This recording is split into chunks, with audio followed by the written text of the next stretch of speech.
Ya, kita mulai dulu dengan Bismillahirrahmanirrahim. Assalamualaikum warahmatullahi wabarakatuh. Waalaikumsalam. Ya, kita mulai karena kita masih dalam suasana duka ya atas wafatnya Maha Guru kita semua ya, Ustadz Jalaluddin Rahmat beserta istrinya Ibu Louis Kartini ya. Kita bacakan dulu Al-Fatihah ya. Al-Fatihah sama salawat ya. Kita bacakan karena alangkah baiknya pada saat meninggal seseorang kita selalu melayangkan surat Al-Fatihah ya untuk beliau. Al-Fatihah mulai. Bismillahirrahmanirrahim. Alhamdulillahirabbil alamin. Arrahmanirrahim. Maliki yaumiddin. Iyyaka na'budu wa iyyaka nasta'in. Ihdinas siratal mustaqim. Siratal ladzina an'amta 'alaihim ghairil maghdubi 'alaihim waladdallin. Asyhadu an la ilaha illallah wa asyhadu anna Muhammadan abduhu wa rasuluh. Allahumma sholli ala Muhammad wa ala alihi wa ala alihi wa sallam.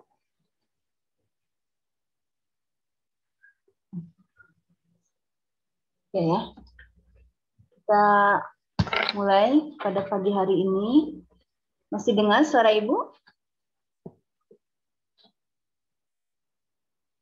Jelas. Ya, sedikit Ibu sampaikan tentang beliau ya. Maha Guru kita semuanya, Ustadz Jalaluddin Rahmat. Beliau itu adalah tokoh yang dari dulu ya Ibu kenal gitu ya dari zaman Ibu masih kuliah. Beliau itu sering diundang ke kampus Ibu kuliah di sana.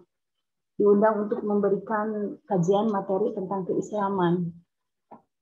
Dan alhamdulillah ya, pada saat Ibu bergabung dengan Mutahari, ternyata yang memiliki Yayasan Mutahari itu adalah Ustadz Jala. Alangkah senangnya, bahagianya, karena lebih banyak mengenal sosok beliau dalam kesehariannya. Ya. Nah, apa sih yang Ibu banggakan terhadap beliau? Banyak sekali yang Ibu banggakan dari beliau ya. Salah satunya itu adalah beliau itu adalah ulama besar. Ulama yang terkenal gitu ya. Terkenal, bukan hanya terkenal di Indonesia, tapi terkenal juga di luar negeri. Itu beberapa jemaahnya itu tersebar di mana-mana. Namun apa yang ada pada diri beliau? Beliau itu tidak pernah sombong. Beliau itu orangnya dekat, ramah dengan siapapun. Tidak pernah memandang bulu. Dan beliau sangat dekat dengan para mustaqawfi. Banyak sekali beliau itu membantu hajat-hajat mereka.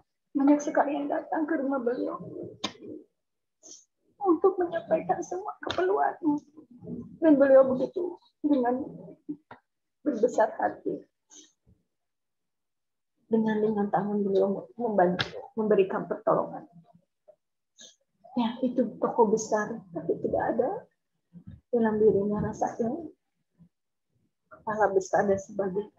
Dia malah dengan mudah menerima siapapun yang kita Bapak sekarang. Dia begitu bersahaja, ya, di mata orang. Walaupun banyak orang yang kontroversi ya, terhadap beliau, tapi beliau itu adalah emas, bagaikan kiloan emas dimanapun beliau berada. Kiloannya itu nampak, walaupun banyak orang yang memandang beliau dengan yang negatif, beliau tetap emas, menetap tidak semua. Begitu pun dengan istri yang biasa kita sebut mama.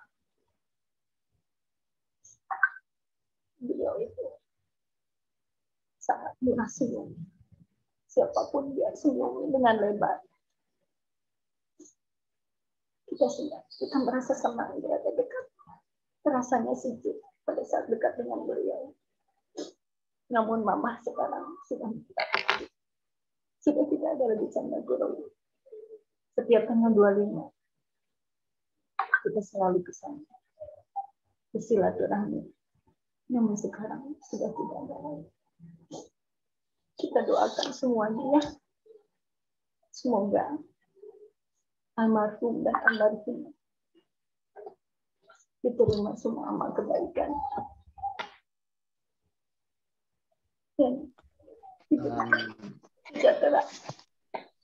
sejahtera selamanya di alam kubur sana. Semuanya beliau tenang berada di sisi Allah Subhanahu. Itu yang perlu disampaikan pada kalian. Banyak sekali kenangan bersama beliau. Dan sekarang hal-hal yang membuat tidak sedih ditinggalkan oleh beliau. Oke, itu saja ya. Assalamualaikum warahmatullahi wabarakatuh. Kita mulai pembelajaran hari ini. Kita mulai melanjutkan pembelajaran ya mengenai deskripsi suku bangsa ya. Hari ini karena kita sudah sampai ke teorinya, maka hari ini kita akan praktek. Kita akan presentasi ya, masing-masing yang sudah siap. Silakan yang sudah siap. Ini ada salah satu contoh saja ya bagaimana kalian mendeskripsikan satu suku bangsa ya. Sini ada suku bangsa Kampung Bajo. Di mana Kampung Bajo? Ada yang tahu? Bu, maaf Bu. Ya. Akbar sama Fatimah belum di ACC katanya. Ada yang tahu di mana suku Kampung Bajo?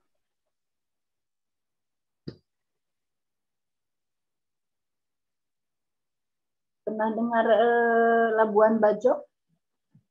Yang begitu indah katanya ya?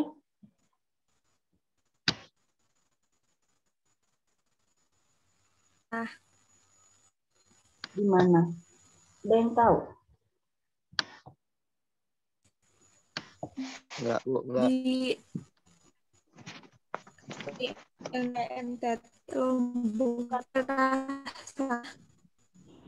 Di Gorontalo. Gorontalo di mana? Indonesia mana?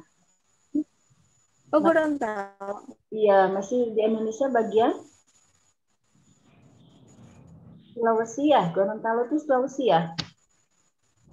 Iya. Timur. Indonesia bagian tengah. Oh. Oke, Sulawesi. Kemarin gimana? Apalan suku bangsanya? Yuk kita lihat dulu sebentar ya. Gimana? Oh iya, Sulawesi Tengah. Oke, Sulawesi ya, betul kan? Ini di sini ada bahasanya ya. Lihat indah kan? Lihat ini pemandangannya kan memang seperti ini aslinya, indah. Makanya banyak orang yang berdatangan ke sana ingin mengunjungi Labuan Bajo, ya. Nah, kita lihat dulu di mana sih.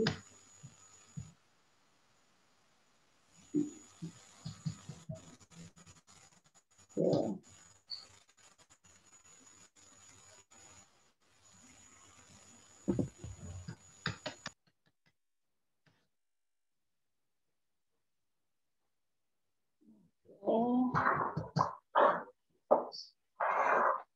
Kita mulai dari sistem bahasa ya. Di sini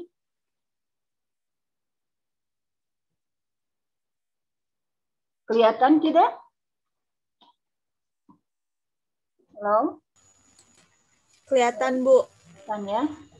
Kampungan Bajo terletak di sebelah selatan Tilamuta, kira-kira 10 km dari kota Tilamuta. Sebagai bahasa pengantar sehari-hari, mereka menggunakan bahasa sendiri yaitu bahasa Bajo yang sangat berbeda dari bahasa Gorontalo asli. Bahkan ketika pencacahan, ini artinya terjadi pemisahan mungkin ya, menggunakan bahasa Bajo dalam berkomunikasi dengan masyarakatnya yang jarang bisa bahasa Indonesia ataupun Gorontalo ya. Jadi bahasa aslinya itu beda dengan bahasa Gorontalo ya, Gorontalo asli. Sistem pengetahuannya. Pengetahuan tentang tumbuhan, pengetahuan suku Bajo Sampelat tentang tumbuhan mencakup pengetahuan dasar tentang tumbuh-tumbuhan laut. Dominan masyarakat suku Bajo mulai usia anak-anak sampai usia tua sudah mengenal fungsi jenis tumbuhan laut yang ada di sekelilingnya. Ya, nah selain dia mengetahui bermacam-macam tumbuhan laut, di sini dia bermata pencaharian, dia sebagai pencari ikan. Karena sehari-harinya mungkin suku Bajo itu sering berlayar ya, melaut, maka mata pencarian yang dia bisa andalkan adalah mencari ikan ya, sebagai nelayan ya.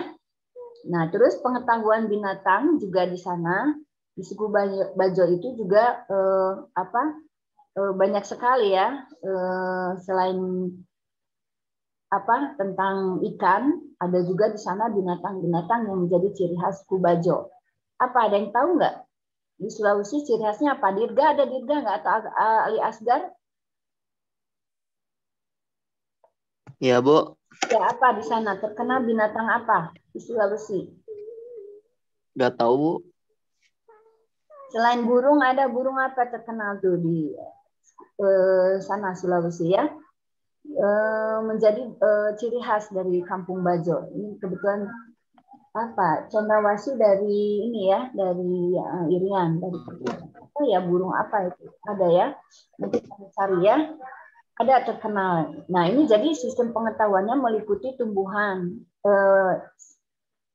Yang kamu harus jelaskan di dalam sistem pengetahuan tidak hanya berupa pendidikan gitu ya, tapi bisa juga tumbuhan apa binatang apa yang ada di suku bangsa tersebut ya. Nah, peralatan hidup atau teknologinya di sini bagaimana alat-alat hidup mereka yang mereka gunakan, dari mulai senjata itu alat buat mereka itu untuk mencari ikan atau mencari mata pencarian lainnya mereka gunakan ya, dipakai masyarakat Bajo bersifat senjatanya atau alat-alatnya bersifat tradisional ya. Ini senjata-senjata yang disita antara lain di sini ada parang, tombak, jaring, senapan, panah dan alat pancing ya, yang mereka gunakan untuk mata pencarian, mencari ikan ya sebagai mata pencarian mereka ya. Terus di sini ada pakaian yang dipakai sehari-hari oleh suku Bajo ada sampela, sama seperti pakaian masyarakat pada umumnya. Bentuk pakaian suku Bajo sampela yakni daster, kaos sarung, dan kain penutup kepala dengan cara dililit. Jadi untuk kesehariannya bukan pakaian adat ya, kesehariannya mereka menggunakan ini seperti disebutkan di sini untuk ini sehari-harinya gitu ya. Sementara untuk pakaian adatnya tentu pasti mereka juga memiliki ya. Oke, berikutnya. Nah, sistem mata pencarian seperti tadi disampaikan ya. Sumber utama mata pencarian mereka adalah mencari ikan. Dengan lautan yang terhampar luas di sekitar mereka, di sanalah tempat mereka mencari nafkah ya. Di sini mereka memancing, menjaring, memanah. Hasil tangkapan ikan ini akan dijual kepada penduduk sekitar pesisir atau pulau terdekat. Beberapa suku Bajo sudah mengenal teknik budidaya produk laut seperti lobster, ikan kerapu, atau udang. Ya, nah ini kan tumbuhan binatang laut yang begitu mahal ya. Ini sebagai komoditas ini ya, lokal juga bisa digunakan untuk kepentingan hotel dan sebagainya ya. Ini lobster, ikan kerapu ya, rumah makan ini sebagai andalan mereka untuk mereka jual gitu ya. Setelah mereka jual maka mereka akan mendapatkan uang untuk membeli keperluan mereka.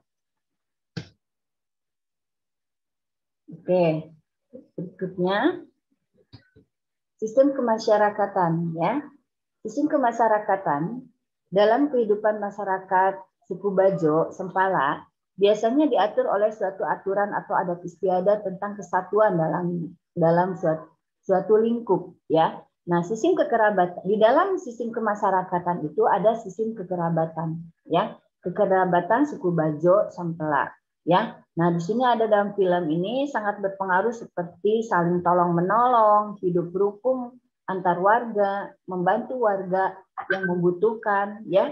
Seperti yang terlihat pada ketiga gambar di bawah ini, mereka sering memasak bersama di pekarangan rumah dan saling membantu saat melaut. Jadi ini menjadi suatu kearifan lokal, ya. Kearifan lokal mereka itu yaitu ini dengan bekerja sama, bergotong royong gitu, ya. Dalam memenuhi semua kehidupan masyarakatnya, ya. Tidak ada hidup yang individual seperti yang terjadi di akhir-akhir ini di masyarakat kota, ya. Banyak sekali manusianya, warga masyarakatnya yang sudah hidup sendiri-sendiri gitu, ya, atau individual. Beda dengan kehidupan masyarakat Bajo khususnya di sini, ya. Mereka masih memegang kearifan lokal yang sangat mencirikan suku bangsa nenek moyang bangsa Indonesia dengan gotong royongnya gitu, ya, saling membantu, ya, di antara anggota masyarakat lainnya, ya, seperti itu.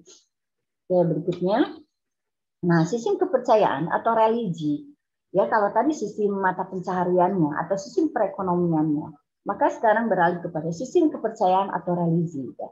Bagaimana sistem kepercayaan atau religi mereka? Apakah mereka sudah mengenali agama gitu, ya? Sebelumnya mereka pasti mengenal kepercayaan, ya, seperti yang pada nenek moyangnya, ya. Tapi di sini masyarakat Kampung Bajo ini dia masih menggunakan beberapa ini, ya, apa namanya, kepercayaan, seperti kepercayaan yang diturunkan oleh nenek moyangnya, ya.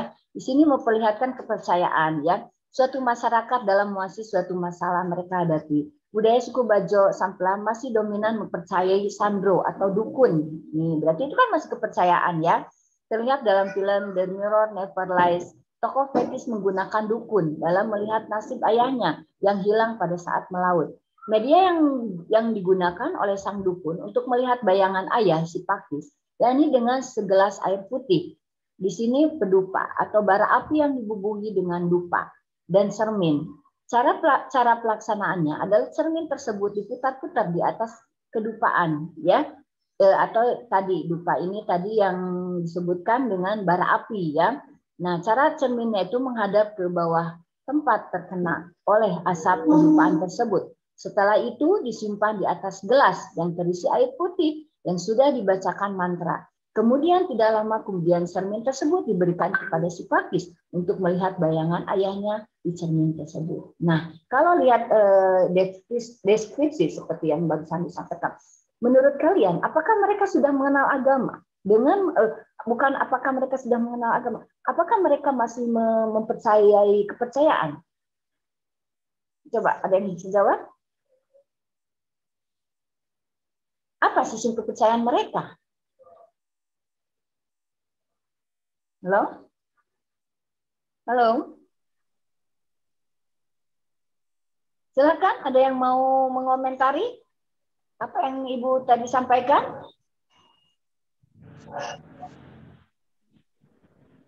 Kayaknya udah bisa jadi udah mengenal agama tapi kepercayaannya masih ada, atau belum mengenal agama masih di kepercayaan, Bu. Oke, jadi menurut Ryan, dengan dia masih meyakini, ya, seperti tadi sistem perdukunan itu seolah mereka masih percaya, ya, itu enggak percaya kepada kepercayaan nenek moyang, ya. Ya, oke. Memang untuk di daerah-daerah tertentu, di suatu suku bangsa, terutama pedalaman gitulah, ya, istilahnya, itu betul-betul mereka itu masih tidak mudah untuk meninggalkan kepercayaan nenek moyangnya. Mereka masih memegang erat, walaupun lambat laun agama itu masuk gitu, ya. Agama itu diyakini lambat laun, ya, tapi tetap mereka sulit sekali untuk meninggalkan hal-hal yang sifatnya mistis, ya.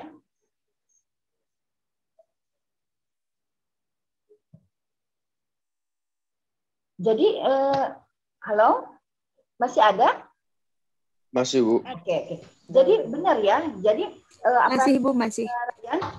Sebagian masyarakat kita, suku bangsa, terutama yang berada di pedalaman atau di daerah-daerah, itu mereka masih meyakini gitu. Walaupun mereka sudah mengenal dengan masuknya agama, baik itu agama Islam maupun agama Kristen atau mungkin agama Hindu, tapi kebiasaan sistem religi yang ada tetap mereka gunakan.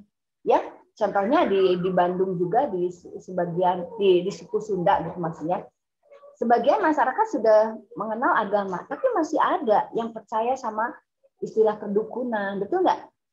Masih percaya sama kemenyan kayak begitu. Ada sebagian yang masih seperti itu. Karena hal ini dipengaruhi oleh apa? Ada yang tahu nggak?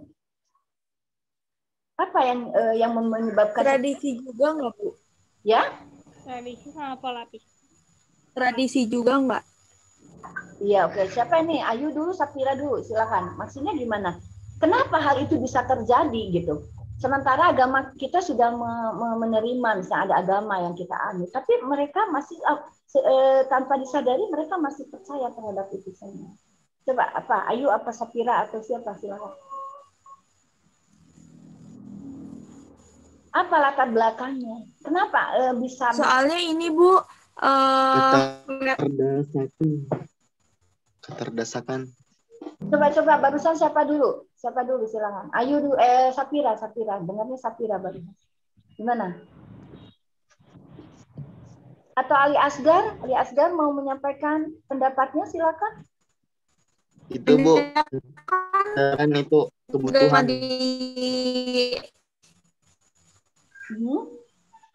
Gimana, Sapira? Ini, Bu, ada tradisi juga saya misalnya di ritual-ritual kepercayaan gitu. Emang mereka udah punya agama, mereka juga masih menganut tradisi nenek moyangnya gitu. Jadi lebih ke bukan kepercayaan mungkin sekarang, tapi Oke, betul. Nah, kenapa bisa terjadi seperti itu ya? Artinya mereka masih memegang tradisi nenek moyang, sementara agama mereka sudah yakini gitu, sudah miliki. Apa penyebabnya nenek moyang mereka itu siapa? Sehingga mereka mengenal kepercayaan gitu. Adakah yang tahu penyebabnya apa? Apakah agama ya sebelum masuknya agama Islam atau agama Kristen itu ada kepercayaan yang muncul di masyarakat saat itu pada saat zaman nenek moyang? Ada tidak? Contohnya misalnya seperti ini. Apa, Bu? Putus-putus. Apa Sapira, contohnya kepercayaan apa? Putus-putus. Kurang kepercayaan jelas. Ini kayak nikah terus saweran ya tadinya bukan, tapi sekarang berubah sih gitu. Contohnya apa? Kepercayaan apa? Jelas gak, Bu? Enggak, barusan kurang jelas. Ininya, pengucapannya. Mungkin jaringan ya. Artinya begini, contohnya gini lah ya. Umat Islam, dia udah tahu agamanya agama Islam, apa yang harus dia yakini. Tapi ada sebagian masyarakat masih menganut meyakini adanya sesajen, percaya sama sesajen, percaya sama adanya roh-roh, adanya kepercayaan terhadap kekuatan gaib ya. Itu kenapa? Gitu kan? Itu orang Islam loh. Apa itu biasanya Bu keterdesakan. Ya, gimana Muhammad Ali Asgar? Keterdesakan. Keterdesakan misalnya kan mau kaya dia ke dukun atau mau cewek dia ke dukun. Oke, ya itu. Kenapa mereka menjadi meyakini itu? Harus ada kedukun. Emang keperluan Masih percaya terdesak. mitos kali, Bu. Mitos. Oh, ya, percaya sama mitos. Kenapa mereka percaya Iya, mitos. Apa intinya? Coba mereka percaya dukun, Jadi, percaya mitos. Padahal di dalam agama diyakini pola pikirnya pola Ini pikir. dari dulu masih pikirannya masih sama. Kenapa Di, Lisa? di apa namanya? Dari dulu di apa namanya dikasih ilmu-ilmu kayak gitu, ditanamin pikiran-pikiran seperti itu, makanya mereka masih percaya Jadi terbawa ya dari generasi ke generasi ya. dari lingkungannya. Sampai sekarang di generasi kamu, Ibu mau tanya nih sejujurnya. Bagaimana kamu meyakini? Apakah kamu meyakininya seperti itu? Bahwa kamu mempercaya itu? Atau kamu memegang teguh apa agama yang kamu pegang? Atau keyakinan yang kamu pegang sekarang ini? Icam deh, Cam. Saya sih keyakinan. Keyakinan. Tanpa mempercayai yang tadi. Seperti ini mungkin ya di suku Labuan Bajo ini atau suku Bajo ini percaya. Kalau kayak dukun saya nggak percaya, bukan nggak percaya. Bisa ada, soalnya banyak kasus orang-orang terdekat yang kena.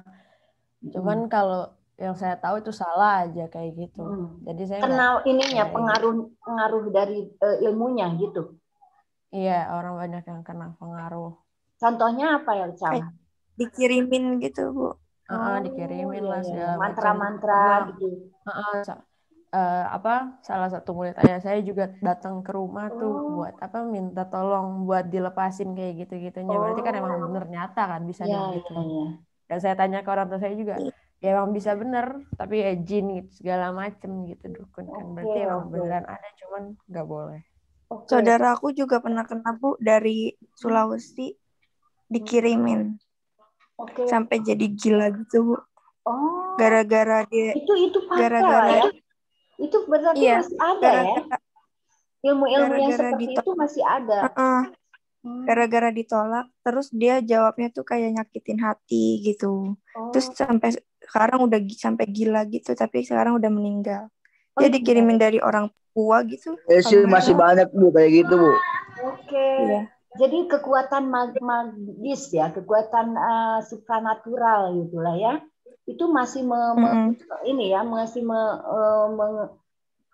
masih diyakini oleh masyarakat kita yang notabene sepertinya itu adalah irasional gitu ya. Itu pemikiran yang irasional. Sementara ciri-ciri manusia sekarang yang modern itu kan sudah harus berpikir rasional gitu ya. Makanya sekali lagi, apakah kamu masih mempercaya hal yang sifatnya irasional?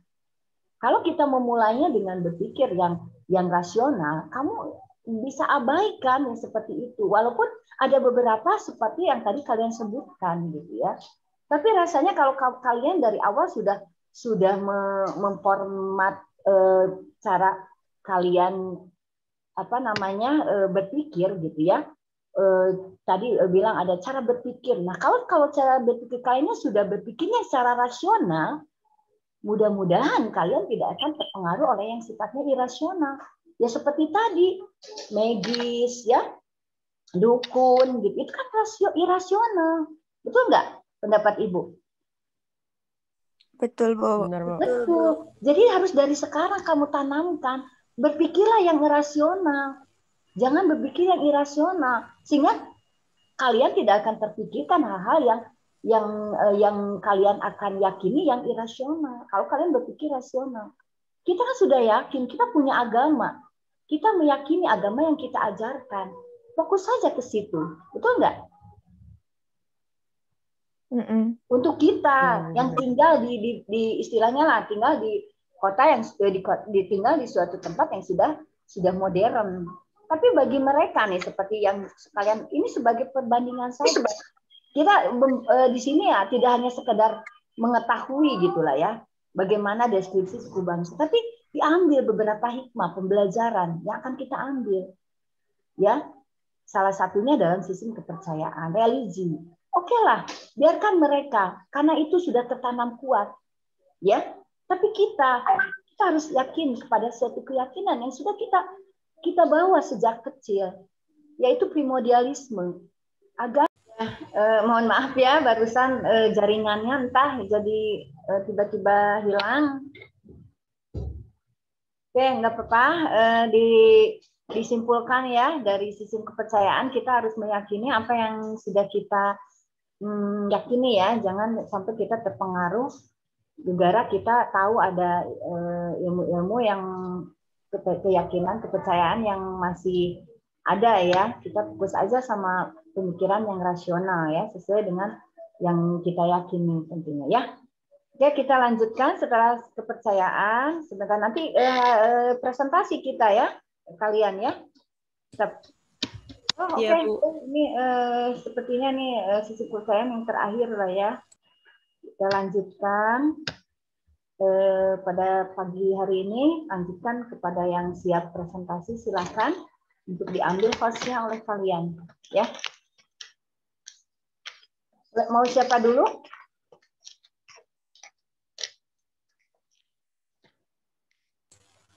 Safira mau presentasi, Bu. Oke, silakan ditayangkan PowerPoint-nya.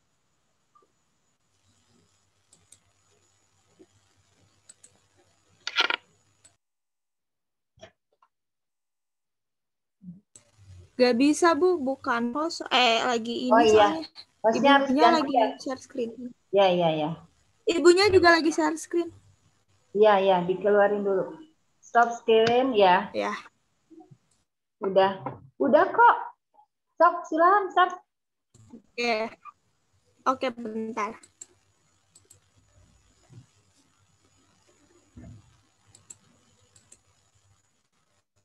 Tadi hanya gambaran saja ya, seperti itulah ya. Kurang lebihnya dalam mendeskripsikan suatu suku bangsa yang akan kalian pilih ya. Mungkin tadi kurang lebihnya masih ada sih kekurangannya, belum terlalu lengkap PowerPoint-nya. Semoga kalian bisa lebih lengkap ya PowerPoint-nya. Sudah siap, Sakira? Bentar, Bu. Kayaknya mau nyuruh Icam share screen soalnya aku nggak bisa.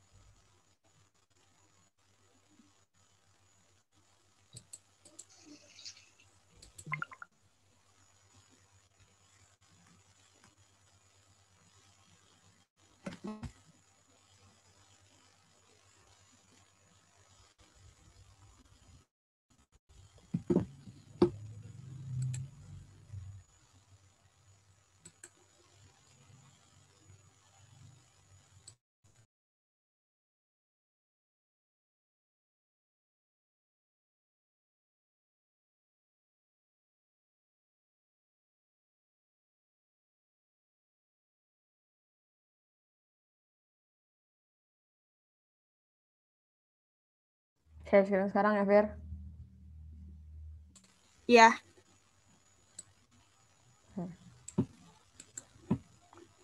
Bu, hostnya disable participant screen sharing.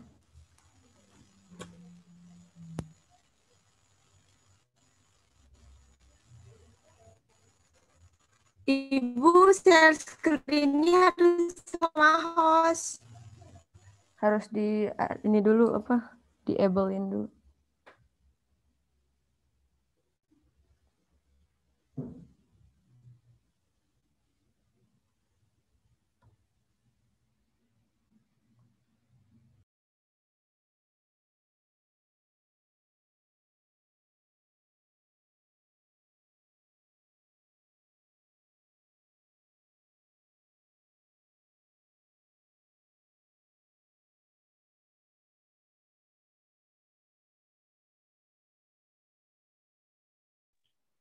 Sudah, Sa? Icam, Bu, yang jadi hostnya soalnya mau share screen-nya di Icam. Oh, iya. Silakan. Ali Asgar masih hadir? Muhammad? Hadir, Bu, hadir. Ibu nggak mau kalian kabur-kabur gitu ya? Ada, Bu. Ingin kamu selalu standby. Enggak, Bu. Nanti akan Ibu anggap Hadir, kamu Bu, tidak hadir. hadir. Ya? Ini kan Hadir. kamu baru hadir nih. Ali Asgar baru hadir lagi sekarang. Kemarin-kemarin kemana kan? Manfaatkan nih beberapa tatap muka ke depan. Ya? Udah ada belum? Udah ada. Bu. Gimana, Asgar? Bisa dimengerti maksud Ibu? Bisa. Oke, silakan Safira. Bisa, Bu.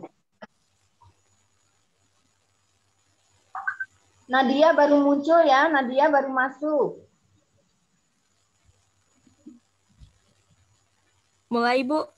Ya, silakan. Saya mau menjelaskan tentang suku Bugis. Bugis adalah suku yang tergolong ke dalam suku-suku neutron Melayu. Masuk ke Nusantara setelah gelombang migrasi pertama dari daratan Asia, tepatnya Yunan. Kata Bugis berasal dari kata To-ugi yang berarti orang Bugis. Penamaan Ugi merujuk pada raja pertama kerajaan Cina yang terdapat di Pamana, Kabupaten Wajo saat ini, yaitu Lasatumpugi. Next. Ini ada 7 unsur kebudayaan Bugis. Next. Yang pertama ada peralatan dan perlengkapan hidup. Dalam terciptanya peralatan untuk hidup yang berbeda, maka secara perlahan tapi pasti tatanan kehidupan perorangan dilanjutkan berkelompok, kemudian membentuk sebuah masyarakat, akan penataannya bertumpu pada sifat-sifat peralatan untuk hidup tersebut. Peralatan hidup ini dapat pula disebut sebagai hasil manusia dalam mencipta. Dengan bahasa umum, hasil ciptaan yang berupa peralatan fisik disebut teknologi dan proses penciptaannya dikatakan ilmu pengetahuan di bidang teknik. Next.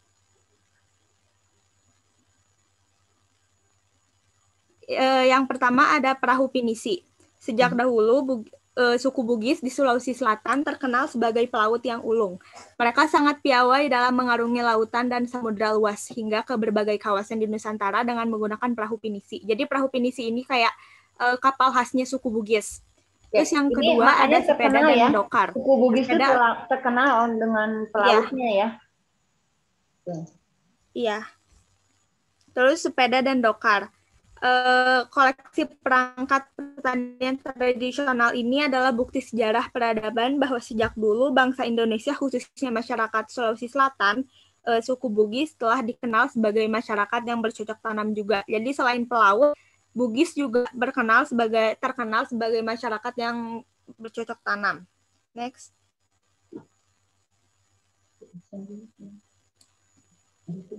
Terus ada rumah adatnya. Rumah Bugis memiliki keunikan tersendiri dibanding dengan rumah panggung dari yang lain. Contohnya Sumatera dan Selatan, Sumatera dan Kalimantan, bentuknya biasanya memanjang ke belakang dengan tambahan di samping bangunan utama dan bagian depan. Orang Bugis menyebutnya lego. Ini ada gambarnya. Terus ada bagian-bagian rumah Bugis. Yang pertama namanya adalah keang. Bagian di atas langit-langit biasanya digunakan untuk menyimpan padi. Terus yang kedua ada alai bola. Ini bagian tengah rumah. Yang ketiga ada awa bola, bagian bawah rumah antara lantai dengan tanah. Next. Rumahnya masih ini ya, bentuk panggung ya? Iya. Terus ada sistem ekonomi. Karena masyarakat Bugis tersebar di dataran rendah yang subur dan pesisir, maka kebanyakan dari masyarakat Bugis hidup sebagai petani dan nelayan. Mata pencaharian lain yang diminati orang Bugis adalah pedagang. Terus mereka juga dikenal sebagai pedagang barang kelontong. Juga terkenal sebagai pelaut yang saling merantau dan menyebar ke seluruh Indonesia. Contoh yang tadi buktinya ada perahu pinisi. Terus di daerah rantau mereka membuat komunitas sendiri dan kuat untuk transportasi digunakan kuda, sapi, rakit dan sampan, pambok, bengkok, pinisi, dan sandek. Udah. Ini bisa masuk ke teknologi loh, Safira. Yang alat-alat ini, ya alat-alat ini tuh menjadi sistem teknologinya ya. Iya harusnya, tapi kan kayak ini tuh masuk ke cara alat mereka untuk yang ekonomi. Digunakan dalam mencari nafkah ya. Iya. Oke. Next. Terus ada sistem kemasyarakatan. Suku Bugis merupakan suku yang menganut sistem patron klien atau sistem kelompok kesetiakawanan antara pemimpin dan pengikutnya yang bersifat menyeluruh, salah satu sistem hierarki yang sangat kaku dan rumit. Namun mereka mempunyai mobilitas yang sangat tinggi. Buktinya di mana kita berada, tak sulit berjumpa dengan orang Bugis. Benar kan? Di Bandung juga banyak orang Bugis. Terus mereka juga terkenal berkarakter keras dan sangat menjunjung tinggi kehormatan. Pekerja keras demi kehormatan nama keluarga. Next. Selain terus suku Bugis juga punya sistem kekerabatan. Suku Bugis memiliki 4 sistem kekerabatan. Yang pertama ada keluarga inti atau keluarga batik, yaitu keluarga ini merupakan yang terkecil dalam bahasa Bugis. Keluarga ini dikenal dengan istilah sionang. Ada juga pertalian sepupu atau persambungan keluarga, yaitu kekerabatan ini muncul setelah adanya hubungan kawin antara rumpun keluarga yang satu dengan yang lain. Kedua rumpun keluarga tersebut biasanya tidak memiliki pertalian keluarga sebelumnya, namun kedua belah pihak saling menganggap keluarga sendiri. Orang Bugis mengistilahkan kekerabatan ini dengan si tepang-tepang. Terus ada juga sepupu. Kekerabatan ini terjadi karena hubungan darah. Hubungan darah tersebut dilihat dari keturunan pihak ibu dan pihak bapak. Bagi orang Bugis, kekerabatan ini disebut dengan istilah sampulolo. Kekerabatan tersebut biasanya terdiri atas 2 macam, yaitu sepupu dekat dan sepupu jauh. Terus ada juga yang terakhir, si kampung. Sistem kekerabatan ini terbangun karena bermukim dalam satu kampung. Sekalipun dalam kelompok ini terdapat orang-orang yang sama sekali tidak ada hubungan darah. Next. Terus yang keempat ada bahasa. Bahasa merupakan salah satu dari 7 unsur kebudayaan. Dalam kesehariannya, suku Bugis menggunakan bahasa Ugi yang merupakan bahasa keluarga besar sendiri yang dinamakan dari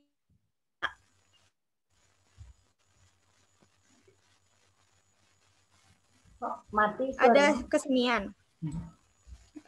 Suku Bugis banyak banget keseniannya, yaitu contohnya next.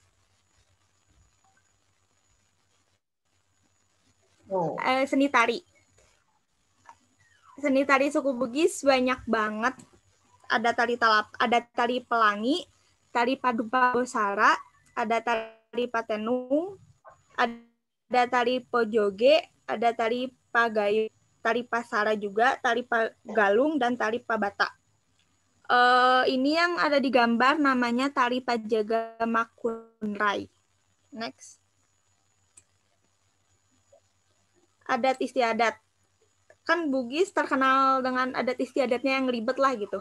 Ada 3 hal yang memberikan gambaran konsep adeseri dan simbolisme orang Bugis sendiri, yaitu sarung sutra.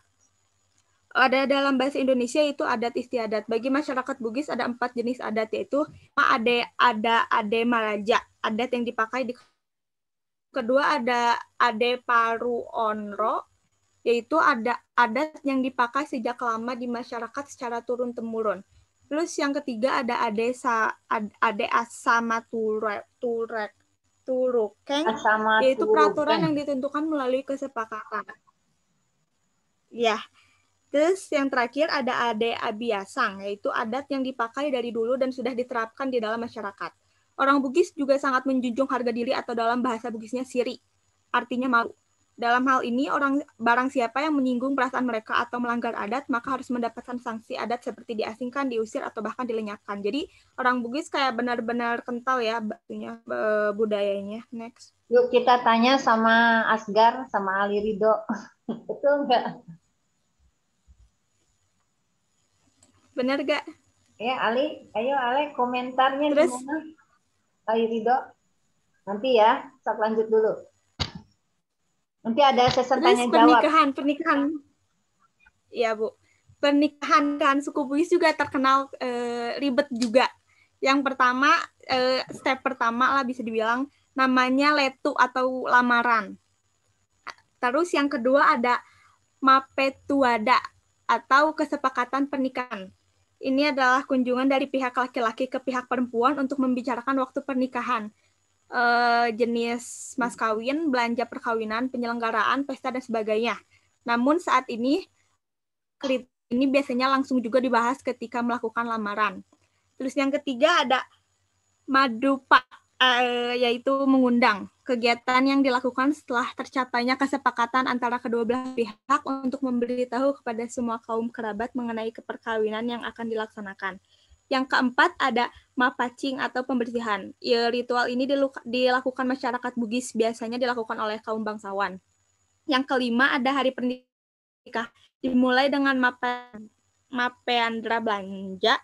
Prosesi ini dari pihak mempelai laki-laki disertai rombongan dari kaum kerabat, pria, wanita, tua muda dengan membawa macam-macam makanan, pakaian wanita, dan mas kawin ke rumah mempelai wanita. Sampai di rumah mempelai wanita langsung diadakan upacara pernikahan, dilanjutkan dengan akad nikah. Pada pesta itu biasa memberikan kado palo namanya. Nikahan di rumah mempelai wanita selesai dilanjutkan dengan acara Maperoa, yaitu pengantar mempelai wanita ke rumah mempelai laki-laki. Next. Terus ada ilmu pengetahuan.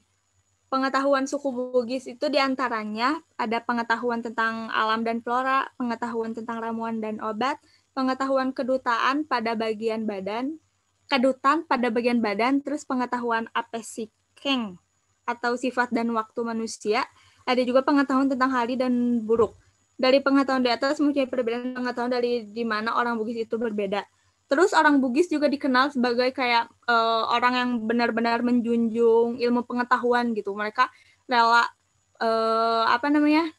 merantau kemana-mana demi pengetahuan gitu. Next. Ada sistem kepercayaan. Masyarakat Bugis dengan segala kebudayaannya menganut agama Islam. Kepercayaan ini telah dianut oleh sebagian besar suku Bugis semenjak abad ke-17. Kepercayaan Islam di suku Bugis ini sendiri awal mulanya dibawa oleh pesiar dari daerah Minangkabau oleh para pesiar di Sebalaya, Watalo, Luwu, dan Bulukumba. Awalnya masyarakat Bugis semua beragama Islam, hingga akhirnya muncullah kepercayaan baru, yaitu kepercayaan Tok Lotang. Kebudayaan yang didirikan oleh Panaugi. Tok yang berarti orang dari Lotang, yang berarti selatan, sehingga Tok Lotang berarti orang selatan. Dewa yang ajaran ini sembah adalah Dewasa Sawae, sedangkan kitab sucinya disebut Lagaligo. Kitab suci ini disimpan dan dihafalkan oleh pemimpin disebut Uwa, dan kemudian akan diwariskan secara turun-temurun kepada penerusnya secara lisan. Next. Berarti sama saja ya. Untuk iya, saya tanya jawab aja. Iya, udah. Terima kasih. Saya tanya jawab. Barangkali ada yang mau nanya. Silakan. Ada yang mau ditanyakan, teman-temannya?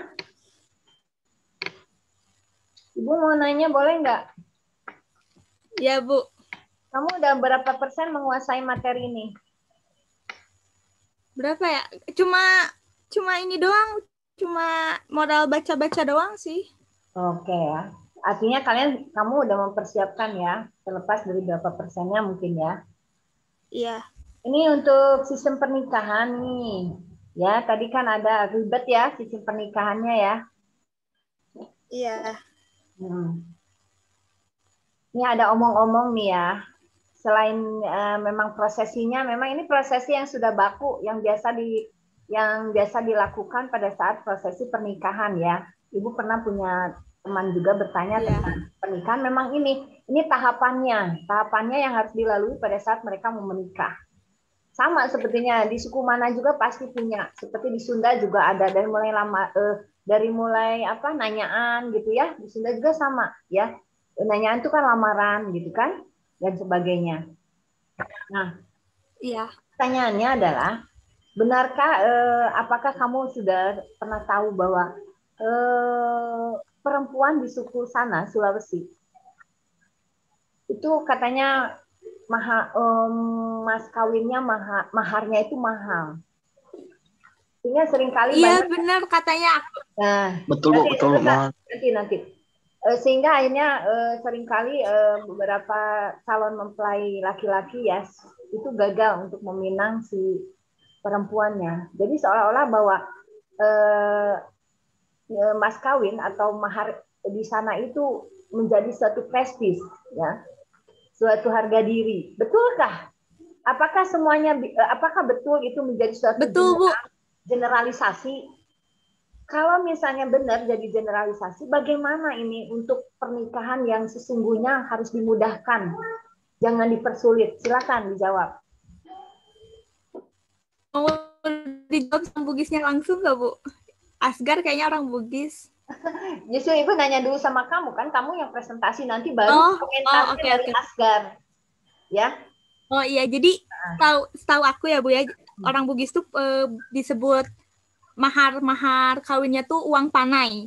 Terus uang panai itu sesuai gelar si perempuan. Jadi kalau gelarnya semakin tinggi gelarnya perempuan, berarti semakin banyak uang panai yang diminta perempuan. Wow. Gitu, Bu. Itu kalau perempuannya yang tinggi kan? Iya. Jadi gimana kalau akhirnya betulkah bahwa dengan seperti itu ya pernyataan tadi ya kata kalau perempuan itu status sosialnya tinggi, berarti maka uang maharnya atau apa tunai apa tanainya tadi tinggi ya? Itu enggak? Uang panai. Ya, iya. Tinggi. Betul nggak, Asgar? Nah, silakan sekarang betulkah apakah ini menjadi biasanya itu Bu. Gimana, Asgar? Itu Bu, apa bayarannya beda-beda. Artinya?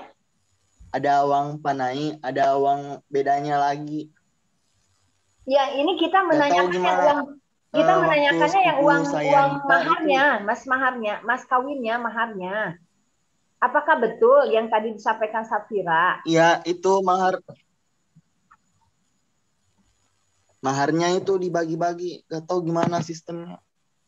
Maksudnya betul nggak bahwa pernyataan yang tadi disampaikan Safira bahwa semakin tinggi status sosial si calon perempuan, mempelai perempuan, maka semakin besar maharnya. Betul nggak seperti itu?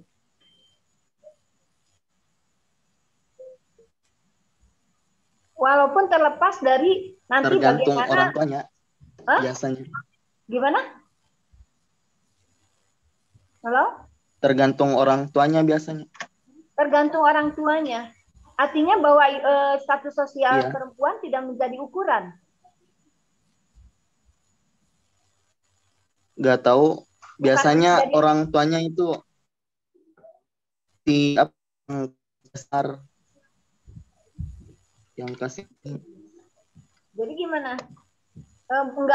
Kalau begitu apa yang disampaikan Safira itu bukan menjadi aturan baku, bukan menjadi satu standar. Bahwa bisa saja bahwa perempuan yang berstatus sosial tinggi pun meminta maharnya tidak harus tinggi, gitu. Kebanyakan gitu, kebanyakan. Kebanyakan gitu teh yang mana? Gak jelas kamu. Yang gitu teh yang pernyataan tadi Safira atau tidak selalu bahwa mahar itu tergantung daripada status sosialnya? Kebanyakan yang kayak Safira. Oh, berarti itu menjadi suatu hal yang keharusan ya kalau begitu. Maksudnya bukan keharusan, kebanyakan ya, kebanyakan mayoritas menggunakan seperti itu ya. Ya. Oke, berarti benar ya, tidak salah kalau ada kata-kata ucapan mahar perempuan Minang, perempuan Makassar, Sulawesi itu mahal katanya, gitu ya. Oke. Ya, Bu. Nah, kalau misalnya laki-laki nih, laki-laki dalam menyikapi seperti itu, pihak laki-lakinya gimana? Apakah mereka harus mematuhi atau bisa secara bernegosiasi? Ada yang bisa jawab? Misalnya? Biasanya gimana, Asgar? Biasanya kalau nggak bisa ya ditinggalin. Ditinggal. Oh. Ya. Sampai walaupun mereka saling mencinta. Ya. Bisa kandas. Iya, landas. Kasihan ya para calon mempelai laki-laki Makassar. Ibu nih ada informasi baru, Bu. Silakan, gimana? Ibu ada informasi baru, Bu. Boleh, silakan.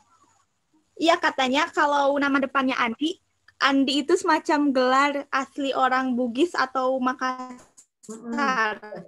Katanya ada gelar Kalmakanya. Jadi kalau misalnya cewek ada depannya namanya Andi, itu uang panainya di orang Bugis. Oke. Jadi Andi ini suatu gelar kehormatan. Iya gitu di Makassar, di suku Oke. Bugis. Soalnya Andi itu artinya orang asli suku Bugis. Oh, dan itu termasuk ya, status sosial tinggi. Iya, jadi uang panainya makin tinggi. Jadi pada saat menikah uang panainya tinggi. Oh, Iya, berarti kalau gitu Asgar, kalau mau mencari calon mempelai jangan yang ada depan namanya Andi ya.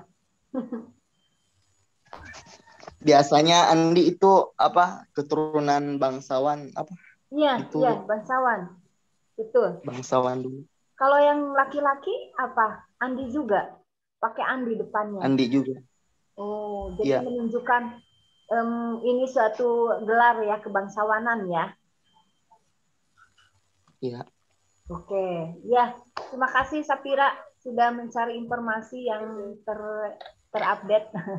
Memang omong dari omong ya bahwa pernikahan di suku Minang di suku Sulawesi Bugis ya Sulawesi itu memang agak termasuk yang unik ya dengan artian bahwa emas kawinnya itu mahal untuk perempuan, apalagi yang perempuannya itu memiliki gelar kebangsawanan ya. Sehingga coba buka lagi yang perkawinan barusan. Nah, ya. Lihat perempuannya aja lihat cantik sekali dengan kilauan aksesorisnya ya. Tapi perlu digarisbawahi bahwa pernikahan itu adalah pernikahan adat. Betul nggak? Tapi pernikahan yang simpel dan tidak harus mengikuti adat itu adalah pernikahan secara agama. Betul nggak?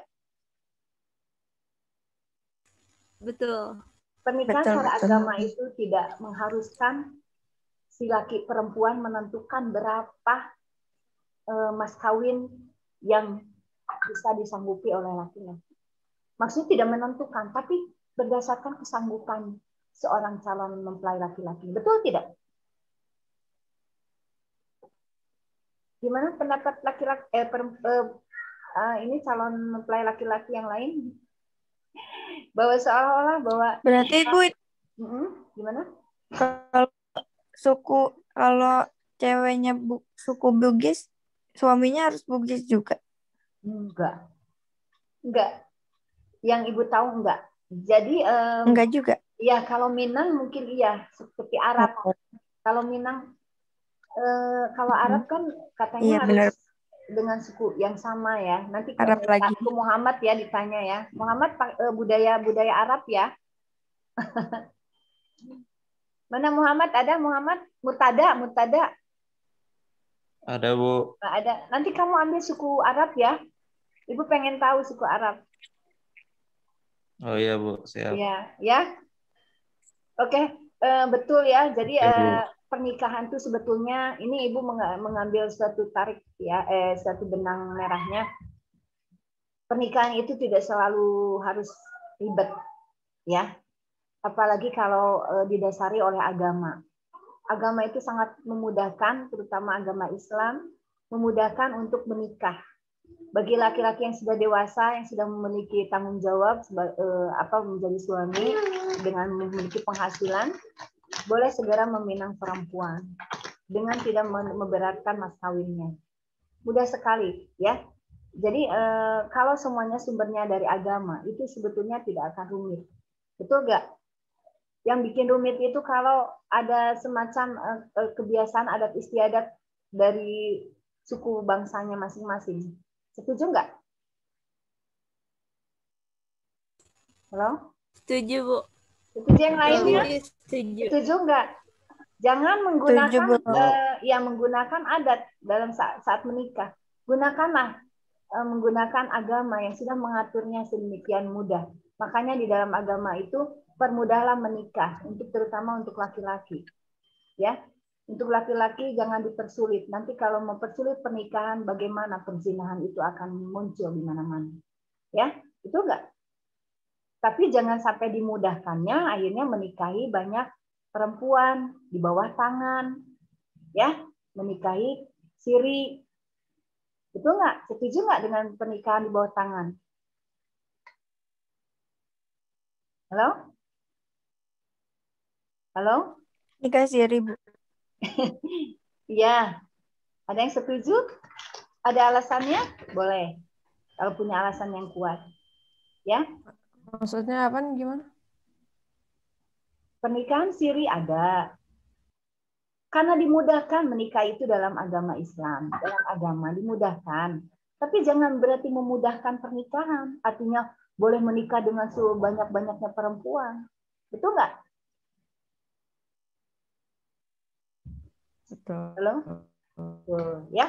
Oke, terima kasih. Saya kira ada lagi yang mau nanya untuk Kirain poligami bisa, Bu. poligami boleh. Kan boleh di dalam agama ada. Tapi sudahkah memenuhi syarat yang lainnya bisa berbuat adil? Ya. Oke, boleh sih perempuan mengizinkan. Tapi bisa adilkah? Itu kunci, itu masalahnya. Bisa adilkah? Kalau belum bisa adil, jangan. Seperti itu. Ya. Sekali lagi kita ambil satu kata kuncinya untuk pernikahan itu jangan dipersulit. Kalau tidak menggunakan adat, pakailah standar agama. Ya, agama tidak mempersulit. Ya. Itu juga kalau gitu.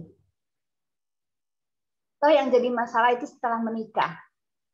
Banyak sekali kebutuhan yang harus diutamakan.